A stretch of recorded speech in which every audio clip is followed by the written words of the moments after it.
Maksim Maksimich. After parting with Maksim Maksimich, I drove swiftly through Terek Gorge and Dariel Gorge, lunched at Kazbek, had tea at Lars, and reached Vladikavkaz in time for supper. I shall spare you a description of the mountains, exclamations that do not express anything, pictures that do not represent anything, especially for those who have not been there themselves, and statistical notes that decidedly nobody would want to read. I stopped at an inn where all travelers stop, but where nonetheless you cannot find anybody to roast a pheasant or cook some cabbage soup, since the 3 war invalids who have been put in charge of the place are so stupid or so drunk that no good whatever can be got out of them. I was informed that I would have to spend 3 more days there. The military detail, the Akazia from Ekaterinograd, had not yet arrived and consequently could not start back. What an aggravating detail. But a bad pun is no consolation to a Russian. It occurred to me then that I might find some diversion in writing down Maksim Maksimich's tale about Bella.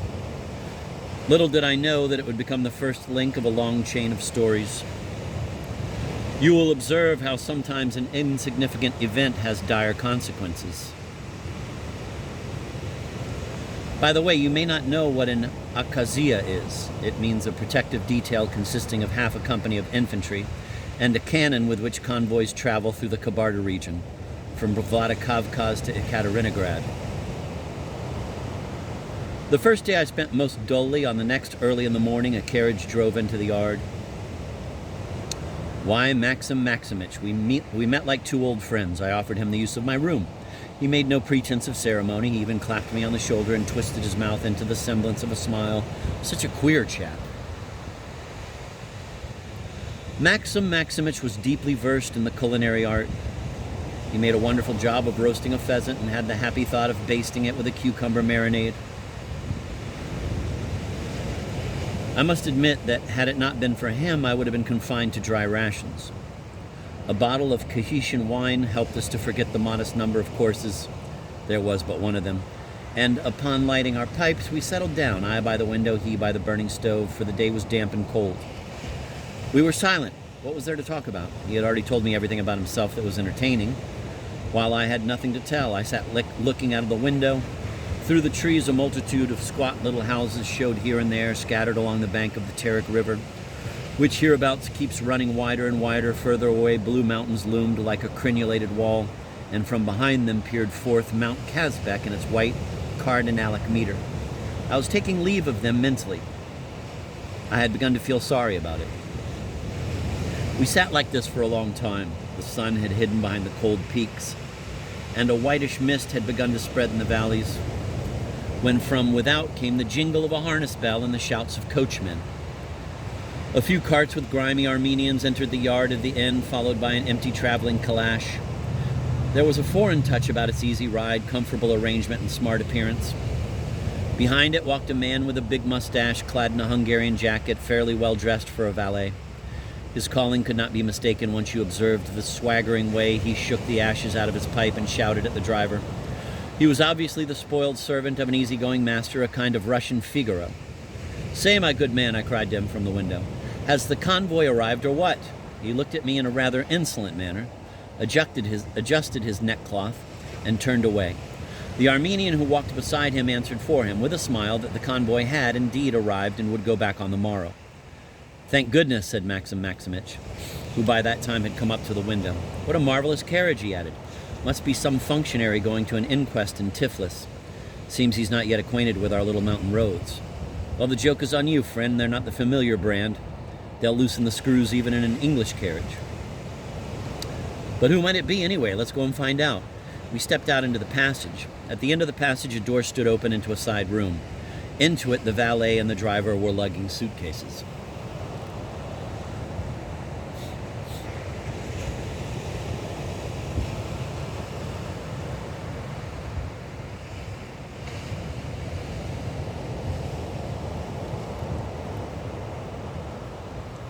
"I say, friend," the junior captain asked him, "whose is this marvelous carriage?" "Hey, a splendid carriage." The man, without turning, muttered something under his breath while he unfastened a suitcase. Maksim Maksimich became angry. He touched the uncivil fellow on the shoulder and said, "It's you I'm talking to, my good fellow. Whose carriage? My master's. And what's your master's name?" "Pechorin." How's that? Pechorin? Good Lord. And might he have served in the Caucasus? Exclaimed Maksim Maksimich, jerking me by the sleeve. Joy sparkled in his eyes. He did, I believe. I have not been with him long. That's it. Grigory Alexandrovich? Is that his first name and patronymic? Your master and I used to be pals, he added, dealing the valet a friendly blow on the shoulder, which made the man totter. Beg pardon, sir, you are getting in my way, said the latter with a frown. You've odd manners, my friend. Do you realize that your master and I have been boon companions, that we room together? But where is he himself? The servant declared that Pechorin had remained for supper and for the night at Colonel N's. And will he not drop in here tonight, or else, my friend, will you not go to see him for something or other? If you do, then tell him that Maksim Maksimich is here. Just that, he'll know. I'll tip you 80 kopecks. The valet made a scornful grimace on hearing such a modest promise, but assured Maksim Maksimich that he would carry out his errand. And won't he come right away at a run? Said Maksim Maksimich to me with a triumphant look. I'll go wait for him outside the gate. What a pity I'm not acquainted with Colonel N. Maksim Maksimich seated himself on a bench outside the gate, and I went to my room. I confess that I, too, looked forward rather eagerly for this Pechorin person to appear. And although the idea of him I made myself from the captain's narrative was not particularly flattering, still certain features of his character seemed to me remarkable. An hour later, one of the veterans brought in a simmering samovar and a teapot. Maksim Maksimich, I called from the window, won't you have some tea? Thanks, I don't want any particularly. Oh, do have some. Look, it's getting late and chilly. I'm all right, thanks. Well, please yourself. I started to have tea by myself. 10 minutes later, the old fellow came in. I say you're right. It is better to have a spot of tea. You see, I kept waiting. His man went to him a long time ago, but evidently something has detained him. Hurriedly, he gulped down one cup, declined a second, and went out again to the gate looking somewhat worried. It was clear that the old man was hurt by Pechorin's neglect, the more so as he had been telling me recently about their friendship, and only an hour before had been sure that Pechorin would come at a run the moment he heard Maksim Maksimich's name.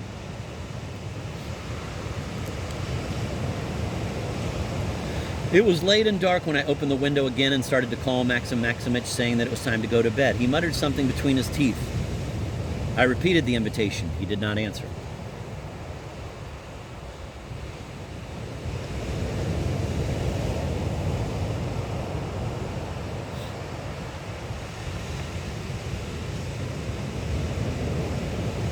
I lay down on the couch, wrapped myself in my military overcoat, left the candle burning on the stove ledge, and soon dozed off. I would have had a quiet night if, at a very late hour, Maksim Maksimich had not roused me by entering the room. He threw his pipe on the table, he began to walk about, he stirred the embers in the stove, finally he lay down. But for a long time he kept coughing, spitting, turning from side to side. Are bedbugs biting you? I queried. Yes, bedbugs, he answered with a heavy sigh. Next morning I woke up early, but Maksim Maksimich had forestalled me. I found him sitting on the bench outside the gate. I must see the commandant, he said, so please, if Pechorin comes, send for me. I promised. He hurried away as if his limbs had regained their youthful strength and suppleness.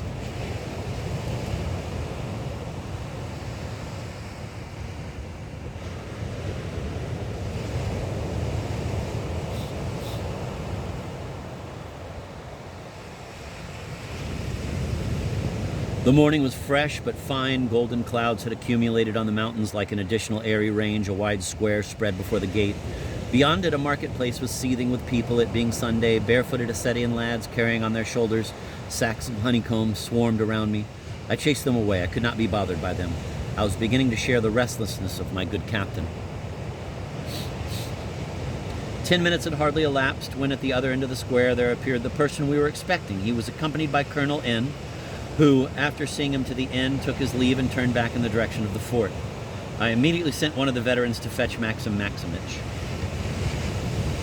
Pechorin's valet came out to meet his master, reported that the horses were about to be harnessed, presented to him a box of cigars, and upon receiving several instructions, went away to take care of things. His master, having lit a cigar, yawned once or twice and sat down on the bench beyond the gate. I must now draw his portrait for you.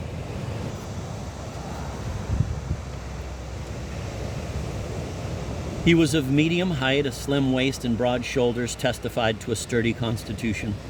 which was suited to bear all the hardships of a roving life and the changes of climate, and was undefeated either by the dissolution of city life or by the tempests of the soul.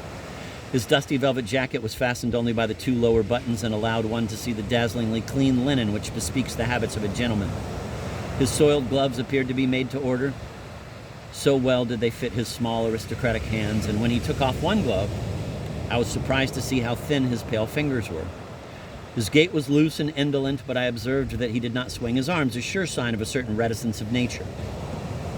However, these are but my private notes based on my own observations, and by no means do I expect you to believe in them blindly. When he settled upon the bench, his straight figure flexed in such a way that you would think there was not a single bone in his spine. The attitude of his whole body expressed a kind of nervous debility. He sat there as a 30-year-old coquette of Balzac's would sit after a fatiguing ball, in her armchair stuffed with down.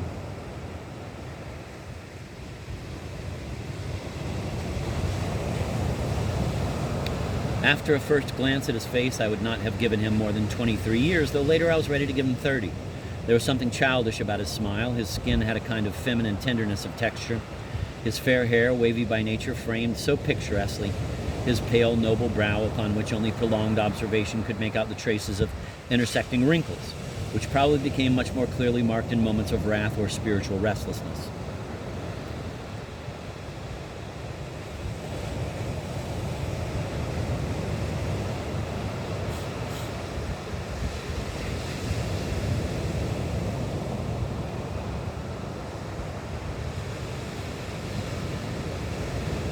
In contrast to the light shade of his hair, his mustache and eyebrows were black, a sign of breeding in man, as are a black mane and a black tail and a white horse.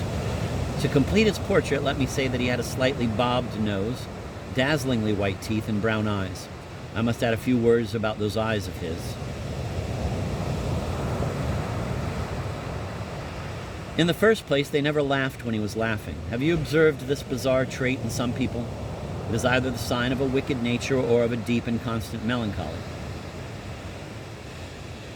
From behind half-lowered lashes, they shone with a kind of phosphorescent glitter, if I can put it thus. It was not the reflection of the soul's glow or of an effervescent imagination. This was a gleam akin to the gleam of smooth steel, dazzling but cold.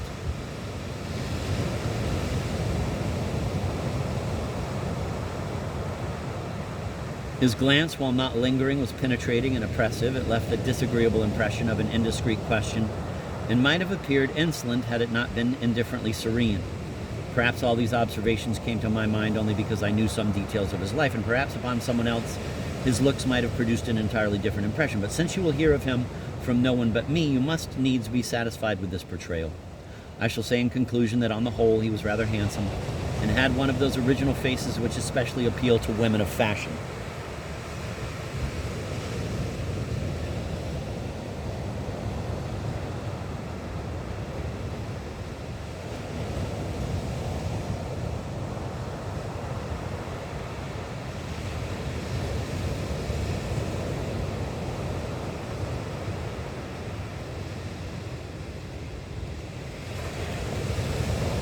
The horses had been already hitched. Now and then the shaft bow bell would tinkle, and twice already the valet had come to Pecorin to report that all was ready, but still Maksim Maksimich had not been turned up.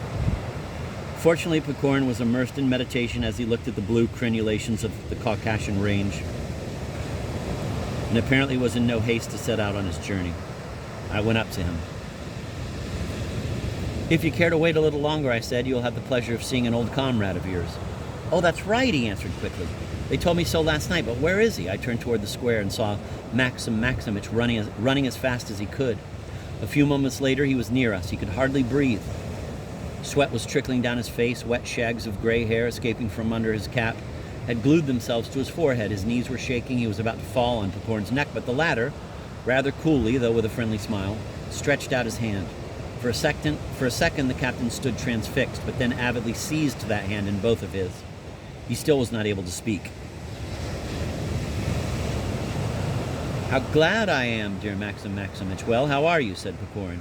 "And thou? And you?" stammered the old man with tears in his eyes. "All those years, all those days, but where are you off to?" "I am going to Persia and then further on." "Not right now?" "Oh, but wait, my dearest friend, we aren't going to part right now, are we?" You have not seen each other in such a long time. I have to go right now, Maksim Maksimich, was the answer. Oh, good Lord. What is all this hurry? I'd like to tell you so much, ask so much. Well, how are you? Retired? How's everything? What have you been doing with yourself?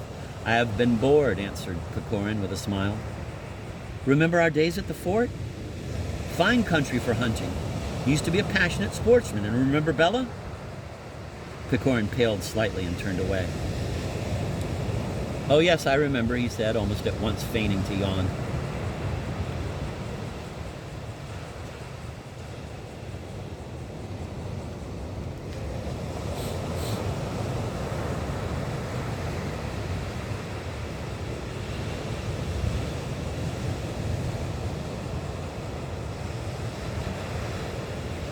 Maksim Maksimich began to implore him to remain a couple of hours longer. We'll have a capital dinner, he said. I have a brace of pheasants, and the Tahitian wine is excellent here. Naturally not what they have in Georgia, but still first rate. We shall talk. You will tell me of your life in Petersburg, won't you? Really, I have nothing to tell, my dear Maksim Maksimich, and now I must say goodbye. Time for me to leave. I am in a hurry. Thanks for not forgetting me, he added, taking him by the hand. The old man frowned. He was sad and cross, though he tried to conceal it. Forgotten, he growled. I, for one, haven't forgotten anything. Well, do as you please. This is not the way I thought we would meet again. Oh, come, come, said Pechorin with a friendly embrace. Am I not the same as of old? What's to be done? To each his own road. God alone knows if we shall have another chance to see each other. Speaking thus, he was already sitting in his carriage, and the coachman had already begun to gather up the reins. Wait, wait, suddenly shouted Maksim Maksimich, clutching at the door of the carriage. It almost escaped my mind. You left some of your papers with me. Grigory Alexandrovich, I lugged them along with me. Thought I might find you in Georgia. And see now where the Lord has us see each other? What shall I do with them? Whatever you like, answered Pechorin. Goodbye. So you are off to Persia. And when will you be back? Maksim Maksimich shouted after him. The carriage was already far, but Pechorin made a sign with his hand, which might have been interpreted as most likely never. And besides, what for? The jingling of the shaft bell and the clatter of the wheels on the flinty road had long ceased to be heard, but the poor old fellow still stood in the same place, deep in thought.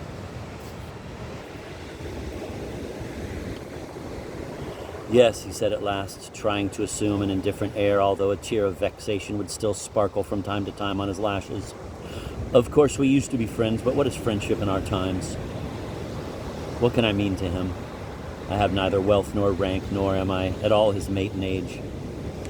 Look what a dandy he has become after revisiting Petersburg. What a calash! How much luggage! And such a haughty valet! These words were uttered with an ironic smile. Tell me, he continued, turning to me. Now what do you think of it? What devil now is sweeping him off to Persia? Absurd, by Jove, it's absurd. Matter of fact, I knew all along that he was a volatile fellow, on whom one could not rely. Still, it's a pity that he will come to a bad end. Could not be otherwise. It's something I have always said. There's no good in him who forgets his old friends. At this he turned away to conceal his agitation and began to walk in the yard around his carriage, pretending to examine its wheels while his eyes every moment filled with tears.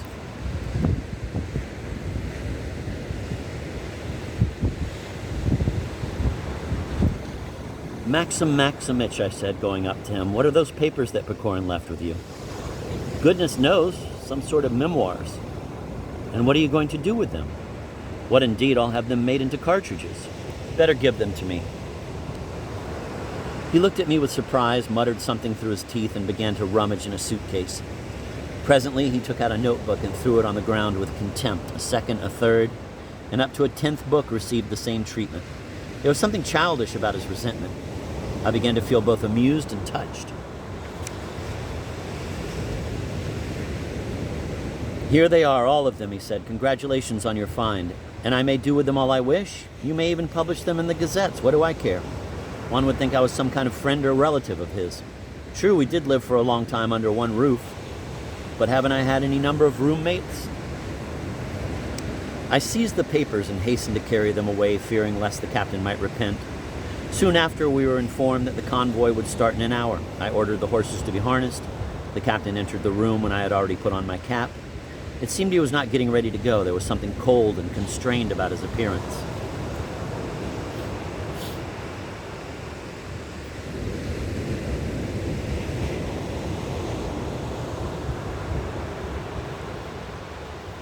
And you, Maksim Maksimich, aren't you coming? No, sir. Why so? Well, I haven't yet seen the commandant. There is some government property that I have to hand over. But haven't you been to see him? I did go, of course, he said falteringly. But he was not in, and I did not wait. I understood him. The poor old fellow had, perhaps for the first time in his life, abandoned official business for what in the parlance of paperdom is termed a private necessity, and how he had been rewarded. I am very sorry, I said. I am very sorry, Maksim Maksimich, that we have to part sooner than the term said. How can we unschooled old fellows keep up with you? You are young men of fashion. You are haughty. It may be all right while one is together here under Circassian fire, but meet you later and you're ashamed to shake hands with one of us. I have done nothing to justify such reproaches, Maksim Maksimich. Well, I just happened to mention it. However, I wish you all possible happiness and a merry trip. We parted rather dryly. My good Maksim Maksimich had turned into a stubborn and grumpy junior captain. And why? Just because Pechorin, out of absent-mindedness or for some other reason, proffered his hand while Maksim Maksimich wanted to throw himself on Pechorin's neck. It is sad to see a youth lose his fondest hopes and dreams when the rosy toll through which he had looked upon the acts and feelings of men is torn aside before him, even though there is hope that he will replace his old delusions by new ones, no less fleeting but also no less sweet. But by what can one replace them at Maksim Maksimich's age? No wonder that the heart hardens and the soul folds up. I drove off alone.